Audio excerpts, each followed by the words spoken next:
सो हमने अभी साइन के बारे में पता किया, sine and cosine. Now we are interested in exponential signal. So next topic is exponential signal. Exponential signals. So what we are interested in? We are interested in this. The first signal I am interested in, f of t is equivalent to e to the power a of t when a is greater than 1, or I should say greater than 0 when a is less than 0. I want to draw this function for two values. First, when a is greater than 0, and second when a is less than 0. This is my first question. Second question. In second question, I am interested in f of t is equivalent to e to the power minus of 2 mod of t, है ना? Yeah, I should say e to the power minus of 2 mod of t. Okay, fine. Third function I want to draw is e to the power f of t is equivalent to, let's say this is f1 of t, f2 of t, and third function is f3 of t, which is given by e to the power minus a into t square where a is greater than 0. I am interested in this three function. For this three function I am interested in graph between f1t versus t, f2t versus t, and f3t versus t. I am interested in this three functions. So let's draw first function. First function, f1t is equivalent to e to the power at, and what we are calculating, the first part of the function for a greater than 0. This is first part. First part, because this function is having two parts, so first part is this. So what first part says? What first part says? We say that this is our vertical axis, और vertical पे मैं लिख देता हूं, Y axis पे लिख देता हूं f1 of t. I have one horizontal axis which is given by t. If a is greater than 0, assume any number which is greater than 0. Let's say a is equivalent to 2. So we are interested in a of 2t. कैसे draw करेंगे? That f1t for t is equivalent to 0. अगर t equal to मैं 0 रखूं तो value कितना आएगा? This value will be 1 because e to the power 0 f1t at t equal to 0 is e to the power a into 0 which is 1. So this is the function. अब e to the power a में a positive है, मतलब a को suppose assume मैंने कर लिया 2, तो I am interested in e to the power 2t. अब 2t का वैल्यू आप बढ़ाते जाओगे तो फंक्शन क्या होता जाएगा? इंक्रीज होता जाएगा. तो ये फंक्शन कैसा होगा? इंक्रीज होगा. t की वैल्यू जब बढ़ाएंगे, let's say this is t equal to 1 2 3 4 up to infinity, t equal to 1 2 3 4 5 and this is goes up to infinity. What are these values? These values are t equal to minus 1, t equal to minus 2, t equal to minus 3, and this goes up to what? This goes up to minus infinity. So I can say that this function will be this. This is e to the power, I can say that this function is e to the power a of t when a is greater than 0. t equal to infinity पे कैसा होगा? Infinity. t equal to minus infinity पे कितना हो जाएगा? 0. In between कैसा दिखेगा? Exponential. तो this is one exponential function. Draw करने का तरीका ये आपको पता है कि t इक्वल टू इन्फिनिटी पे infinity, t equal to minus infinity पे 0, तो दोनों को मैच कर दो. और माइनस इन्फिनिटी पॉइंट आया नहीं है तो मैंने इसको इन बिटवीन छोड़ दिया. तो this function is first exponential function which is f1t equal to e to the power at. Let's draw the second one. What second part says? Second part says that f1t is equivalent to e to the power at for t less than 0. Let's draw this function. We can draw this function. The vertical axis represents what? Vertical axis बताएगा इसका f1 of t. What horizontal axis represents? The horizontal axis represents t.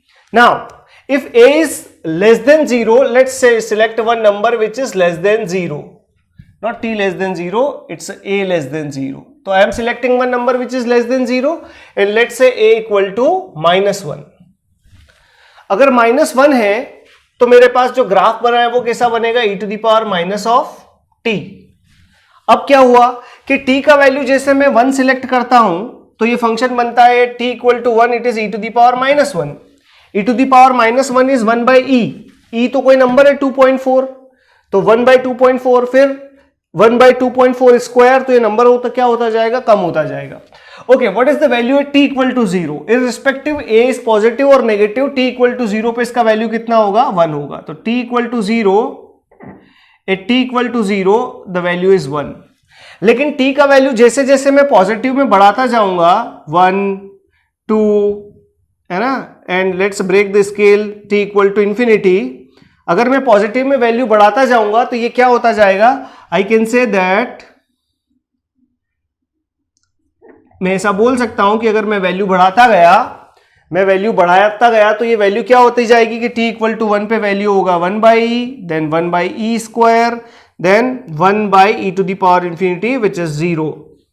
तो इस बार t की positive value के लिए graph कहां जा रहा है? 0 की तरफ जा रहा है. So I can say, let's mark 1 here, ये वैल्यू है 1, तो यहां कहां की तरफ जाएगा? वो 0 की तरफ जाएगा. अच्छा, नेगेटिव वैल्यू बढ़ाया, let's say t is, I am selecting t is equivalent to -1. तो एक माइनस तो पहले से है because number is greater than 0, less than 0, और एक माइनस ये कितना हो जाएगा? प्लस. तो क्या होगा? नंबर बढ़ेंगे, है ना, 1 से क्या होगा? बढ़ेगा, और बढ़ेगा तो कहां जाएगा? ना, इस लाइन पे. फिर t इक्वल टू अगर आपने सिलेक्ट किया -2 तो नंबर और इंक्रीज होगा. t इक्वल टू अगर सिलेक्ट किया आपने -3, नंबर और इंक्रीज होगा. ब्रेक स्केल किया, t इक्वल टू आपने किया इंफिनिटी, तो कहां चला जाएगा? इंफिनिटी पे चला जाएगा. तो आई can say this graph will be this, and, है ना, कैसा ग्राफ है ये ऐसा ग्राफ है when a is less than 0. And I can say that this graph represents f1 of t is equivalent to e to the power at when a is less than 0.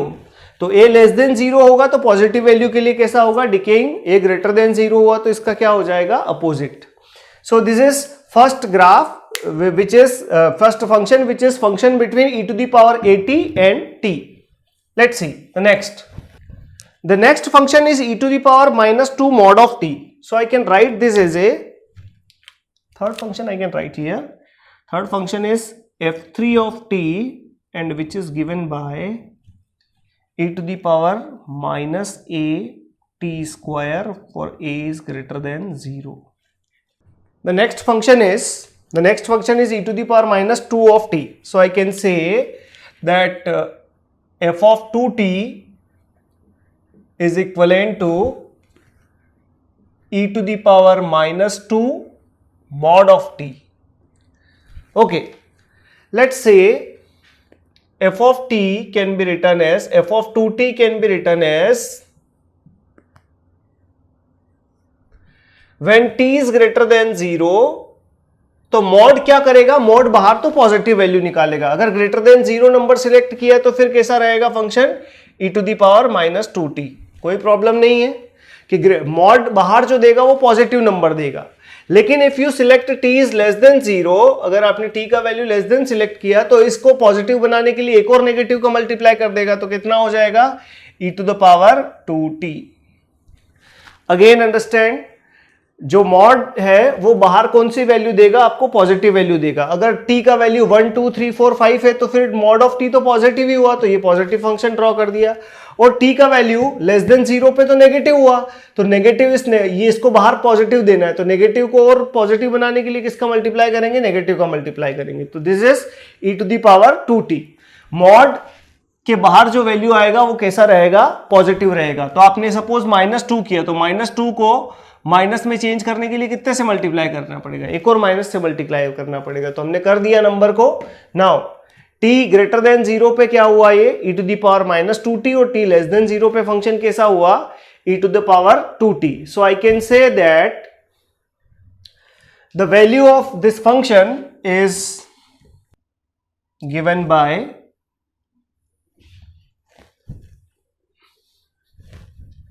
this. For t greater than 0, I can say e⁻²t, so it is 1. At t equal to 0, this is 1. So this is fine, है ना। e⁻²t को अगर इधर बढ़ाया तो this function will be e⁻²t, and t less than 0 पे value कितना होगा, लेस देन 0 पे -1 -2 -3, तो ये अगेन एक्सपोनेंशियली डिकेइंग, और एक्सपोनेंशियली डिकेइंग होगा तो रिजल्ट कैसा होगा, ऐसा। तो this value is what, e⁻²t। तो you can say that for t greater than 0 function is this, for t less than 0 function is this, and I can say that this function is what, f(2t) is equivalent to e⁻²2 mod of t। Correct? Next function is given as Gaussian function. इसका नाम है e⁻−(at²) is popularly known as Gaussian function. e⁻−(a)(at²). So let's say my third function is f3t, and how I represent f3t? It is e⁻−(a) into t², where a is greater than 0. तो हम दोनों case ले लेंगे, but this function, this is known as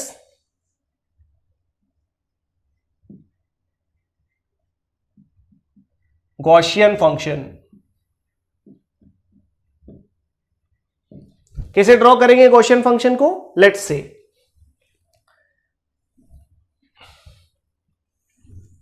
this is my t, and here I want to draw f3t. Okay,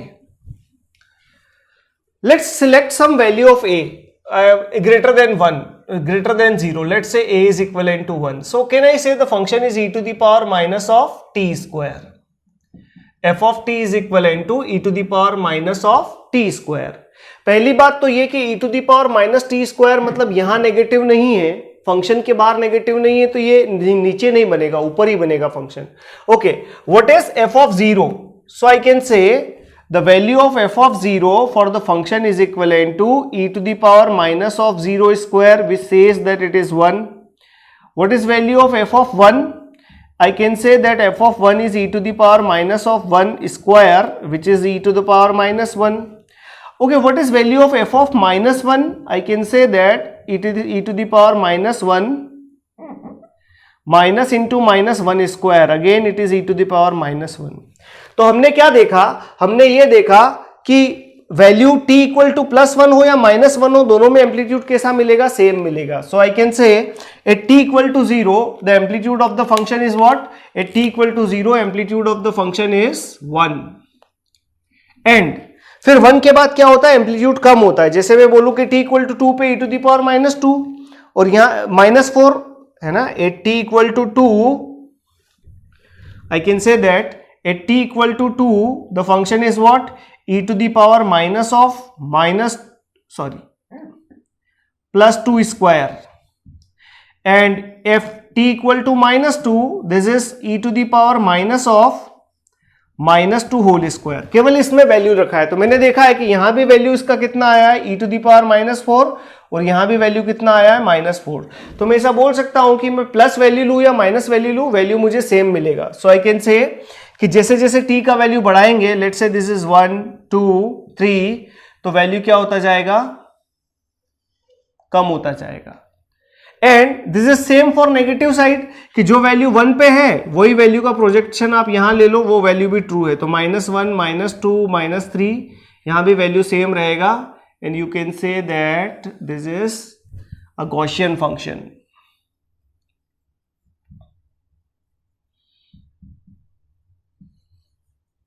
a very important function in communication.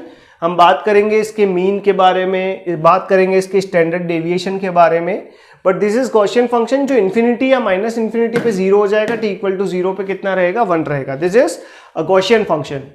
अच्छा, what if a is less than 0, तो ये कितना हो जाएगा, t square e to the power t square. t square तो function कैसा हो जाएगा, जो ये बना है इसको आप ऊपर ले जाओ, that will be the e to the power plus a of t square या plus t square. So this function is known as Gaussian function.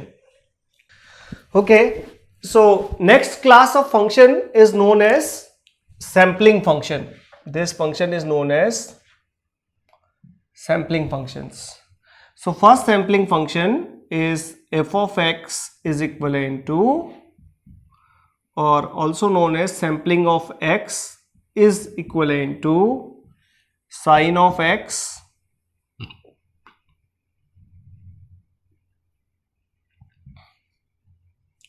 divided by x. First function we are interested in this, and the second function is fx equal to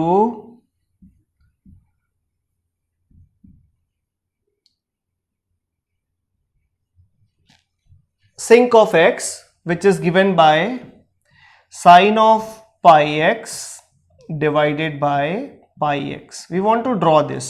This c presents cardinal function है ना. सो Fourier transform में बहुत ज्यादा मिलेगा आपको ये, किसी भी रेक्टेंगुलर पल्स का अगर आप फूरियर निकालोगे तो ऐसा ही कुछ मिलेगा आपको. Let's draw this two function. How we will draw this two function? The first function is sampling of x and second function is sin cardinal of x. So let's draw this two function. How to draw this function? So first function is fx is equivalent to sampling of x, or these two functions are known as sampling function. So sampling of x is known as sin x. So sin x better to take t है ना, because we are working in t. So f of t, let's say this is sampling of t because we will sample one time signal sin t by t, and here it's a sin pi t divided by pi t है ना. We are more interested in the functions. We are more interested in the function. We are more interested in the signal as a function of time. So sampling of t is sin t by t. Let's draw this function. Sin t divided by t. We know that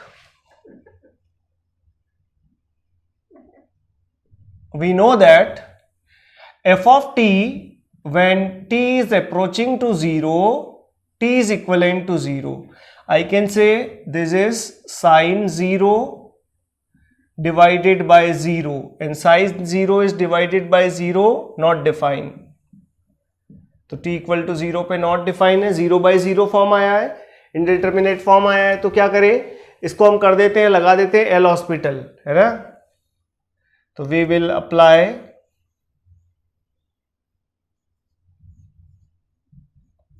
L hospital rule, and what L hospital rule says that to find ft for t approaching to 0,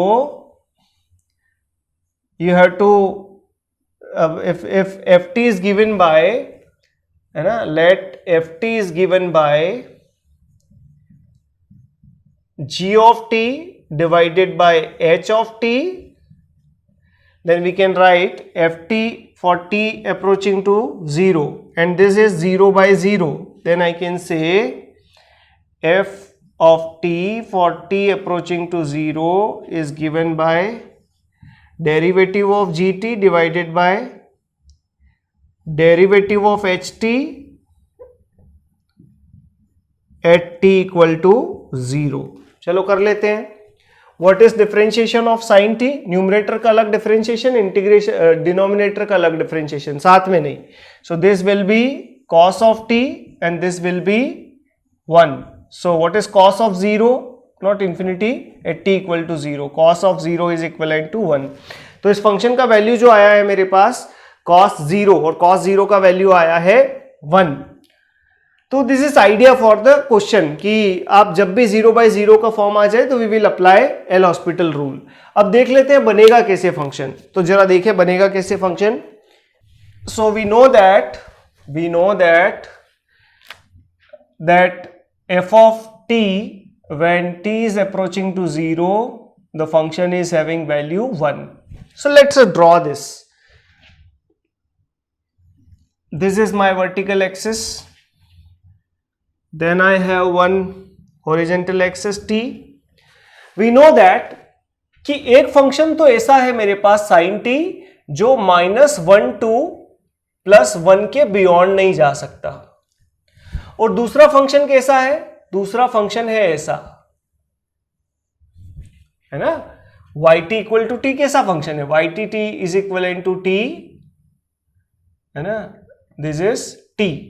तो एक function ऐसा है जो -1 से +1 के बीच में नहीं जा सकता, और डिवाइड जो होती है वो क्वांटिटी इनफाइनाइट होती है, मतलब इनफाइनाइट पे जाके तो इस फंक्शन को 0 कर देगा, बिकॉज ये मैक्सिमम 1 हो सकता है न्यूमरेटर, लेकिन डिनोमिनेटर तो इनफाइनाइट हो जाएगा। और 0 पे वैल्यू आपको पता है कि 0 पे जो फंक्शन का वैल्यू है वो कितना हो जाएगा? 0 पे फंक्शन का वैल्यू होगा 1। चलो करते हैं। फिर किस बिहेवियर को फॉलो करेगा? ये तो कांस्टेंट नंबर से डिवाइड कर दिया आपने कि भाई साइन पाई पे आपने जब t का वैल्यू 2 लिया तो साइन 2 को 2 से डिवाइड कर दिया, फिर 3 से डिवाइड कर दिया, 4 से डिवाइड कर दिया। तो साइन को अगर आपने, लेट्स से इसको आप देखें जरा कि सपोज साइन में मैंने t का वैल्यू लिया है 1 और आपने 1 से डिवाइड कर दिया, देन t का वैल्यू 2 लिया है तो साइन 2 डिवाइडेड बाय 2 से डिवाइड कर दिया, then you are taking sine t equal to 3 तो साइन 3 डिवाइडेड बाय 3 से डिवाइड कर दिया।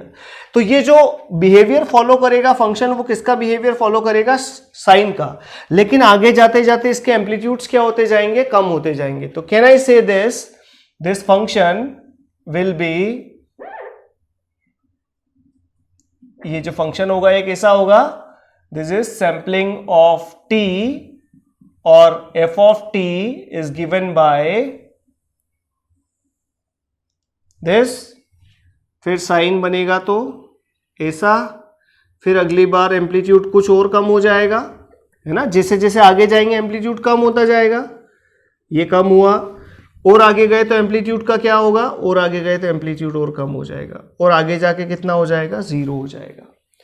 नेगेटिव में आ जाते हैं। अब सपोज आपने साइन का वैल्यू लिया -1, तो साइन ऑफ -1 डिवाइडेड बाय -1, और साइन -1 कितना होता है? माइनस टाइम्स ऑफ साइन 1, तो माइनस माइनस कैंसल। तो अगेन दूसरा भी कैसा मिलेगा आपको?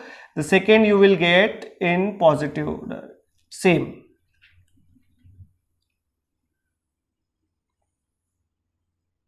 और आगे जाके इंफिनिटी पे वैल्यू कितना हो जाएगा?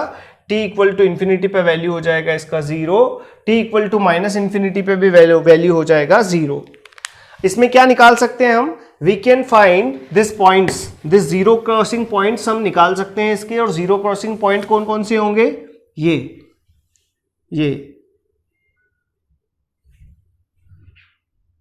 इन पॉइंट्स का वैल्यू कितना होगा जरा ये भी देख लेते हैं। हमें पता है कि ये फंक्शन दो तरीके से 0 हो सकता है, sine t divided by t। ये फंक्शन या तो 0 हो सकता है t इक्वल टू इंफिनिटी पे। क्यों? क्योंकि t इक्वल टू इंफिनिटी पे ये तो -1 to +1 के बीच में लाई करेगा और ये इंफिनिटी हो जाएगा, तो आंसर विल बी 0। तो this function is 0 for t equal to infinity. No objection. Now आगे जाते हैं एम्पलीट्यूड कम क्यों हुआ है? बिकॉज t की वैल्यू बढ़ रही है और जबकि साइन -1 से +1 के बीच में फिक्स है। अब इस और कब 0 हो सकता है? जब साइन 0 हो जाए। तो साइन 0 हो जाए तो हमको पता है कि साइन 0 कब होता है? जब t का वैल्यू n पाए हो, n का वैल्यू 1 2 3 जो भी हो उस पे साइन क्या होगा? 0 रखो जब आप sine pi 0, sine 2 pi 0, sine 3 pi 0। So I can say t is equal to n pi. t equal to n pi पे वैल्यू कितना होगा इसका 0, तो n का वैल्यू 1 लेंगे तो कितना आ जाएगा ये, तो this point will be t equal to pi, this point will be t equal to 2 pi, this point will be t equal to 3 pi, this point will be t equal to 4 pi, है ना। आप रखें t का value, sign pi 0, ये मिला 0, sine 2 pi 0, sine 3 pi 0, sign 4 पाई 0, और कहीं 0/0 का फॉर्म नहीं बनेगा। अगर आपने रखा साइन पाई तो sine pi divided by pi, तो sine pi 0 but this is not 0, तो आपको कहीं 0/0 का फॉर्म इसमें नहीं मिलने वाला है। Now what about this, if I write the negative value of pi, negative value of n pi, n को नेगेटिव लेता हूं तो sine minus pi, sine minus pi is again 0 because we know that sine n pi is always 0, तो ये कितना हो जाएगा minus pi, this value will be minus 2 pi, this value will be minus 3 pi, and this all points are known as zero crossing.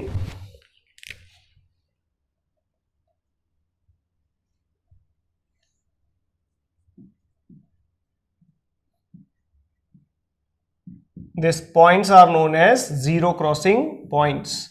तो zero crossing points निकालने का concept क्या है, जीरो क्रॉसिंग पॉइंट्स निकालने का कॉन्सेप्ट ये है कि जब जब साइन 0 होगा तब भी फंक्शन 0 हो जाएगा, और जब जब t इंफिनिटी होगा तब भी फंक्शन 0 हो जाएगा। तो फंक्शन कहां कहां 0 है, t इंफिनिटी पे 0 है, t माइनस इंफिनिटी पे 0 है, और जब जब साइन 0 हुआ है तब भी 0 फंक्शन है। तो this is sampling function, this function is known as sampling function, sampling of t, and sampling of t is given by this. Let's draw one more function, and which is sinc of t or sine, है ना, the full form of this function is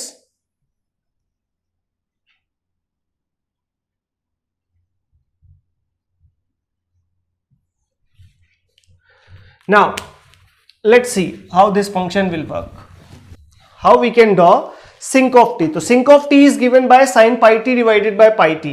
So again I can draw f of t is equivalent to sin pi t divided by pi t. The function is same at t equal to 0. कितना value होगा, t equal to 0, it is 0/0 form. So differentiation of sin pi t, sin pi t का differentiation we have to apply L'Hospital.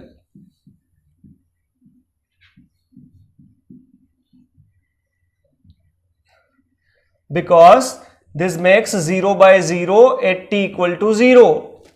अगर t equal to 0 पे 0/0 का form बनेगा तो मैं क्या कर सकता हूं, निकाल सकता हूं f of t when t is approaching to 0 is cosine of pi t, sine का डिफरेंशिएशन कोसाइन और पाई टी का डिफरेंशिएशन पाई, और यहां डिफरेंशिएशन होगा कितना, पाई टी का pi, pi and pi cancel, if t equal to 0 answer is 1, so no change. इसका मतलब ये हुआ कि t इक्वल टू 0 पे इसका आंसर कितना होगा, 1 होगा। तो let's draw this signal, I have a vertical axis and a horizontal axis, this axis represents what, ये एक्सिस रिप्रेजेंट करेगी t को, और ये एक्सिस किसको रिप्रेजेंट करेगी, f of t, f of t means sinc of t. So I can say the value is 1 at t equal to 0, value is 1, और then तो वो उसी बिहेवियर को फॉलो करेगा, साइन को ही फॉलो करेगा, पिछले फंक्शन जैसा ही फंक्शन है, बस एक कांस्टेंट का मल्टीप्लाई हुआ है। So I can say this function will be, आगे जाते जाते इसका एम्पलीट्यूड क्या होता जाएगा, कम होता जाएगा, और इनफाइनाइट पे कितना हो जाएगा, 0 हो जाएगा। अच्छा, माइनस लेंगे तो दोनों जगह माइनस कॉमन, तो वैल्यू कैसा मिलेगा आपको, सेम मिलेगा।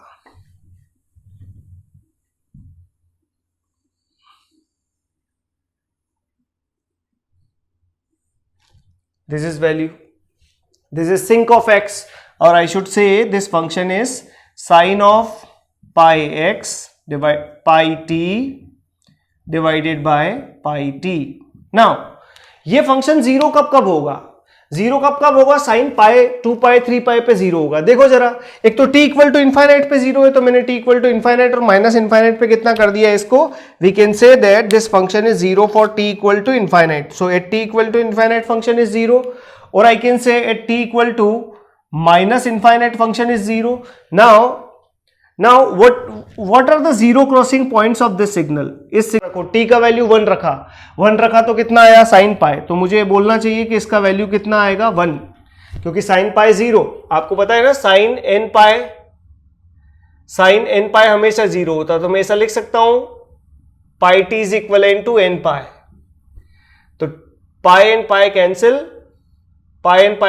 t का वैल्यू कितना आया n, तो t का वैल्यू n आया, तो n का वैल्यू कितना होगा 1 2 3 रख दो, तो t equal to 2, t equal to 3, ये कितना आ जाएगा t equal to -1, t equal to -2, और आप रख के भी देख सकते हैं, यहां रखो t का वैल्यू 1 तो देखो 0 मिला, साइन पाई 0, t का वैल्यू 2 रखो साइन 2 पाई 0, t का वैल्यू -1 रखो साइन माइनस पाई 0, t का वैल्यू -2 रखो साइन -2 पाई 0. तो this is sinc of x. A third variety of function is sampling function. तो हमने कौन से फंक्शन पढ़े अभी? Sampling function.